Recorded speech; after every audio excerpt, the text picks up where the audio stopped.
The world of classical music, particularly in its European home, was until very recently the preserve of white men.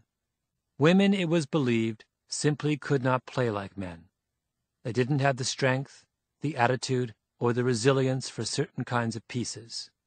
Their lips were different. Their lungs were less powerful. Their hands were smaller. That did not seem like a prejudice. It seemed like a fact, because when conductors and music directors and maestros held auditions, the men always seemed to sound better than the women.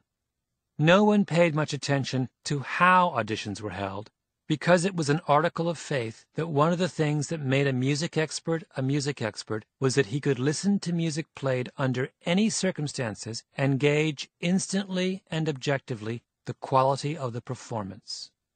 Auditions for major orchestras were sometimes held in the conductor's dressing room, or in his hotel room if he was passing through town. Performers played for 5 minutes or 2 minutes or 10 minutes. What did it matter? Music was music. Rainer Kutschel, the concertmaster of the Vienna Philharmonic, once said he could instantly tell the difference with his eyes closed between, say, a male and female violinist. The trained ear, he believed, could pick up the softness and flexibility of the female style. But over the past few decades, the classical music world has undergone a revolution. In the United States, orchestra musicians began to organize themselves politically. They formed a union and fought for proper contracts, health benefits, and protections against arbitrary firing, and along with that came a push for fairness in hiring. Many musicians thought that conductors were abusing their power and playing favorites. They wanted the audition process to be formalized. That meant an official audition committee was established, instead of a conductor making the decision all by himself.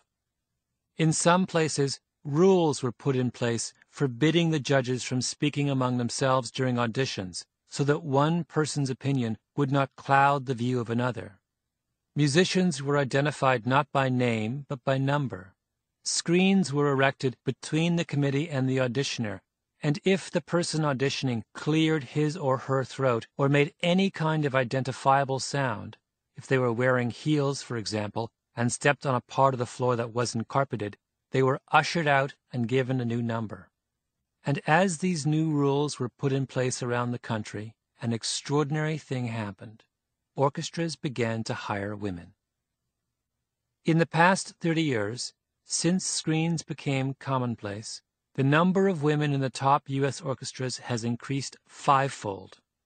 The very first time the new rules for auditions were used, we were looking for 4 new violinists, remembers Herb Wexelblatt, a tuba player for the Metropolitan Opera in New York, who led the fight for blind auditions at the Met in the mid-1960s. And all of the winners were women. That would simply never have happened before. Up until that point, we had maybe 3 women in the whole orchestra. I remember that after it was announced that the 4 women had won, one guy was absolutely furious at me. He said, "You're going to be remembered as the SOB who brought women into this orchestra."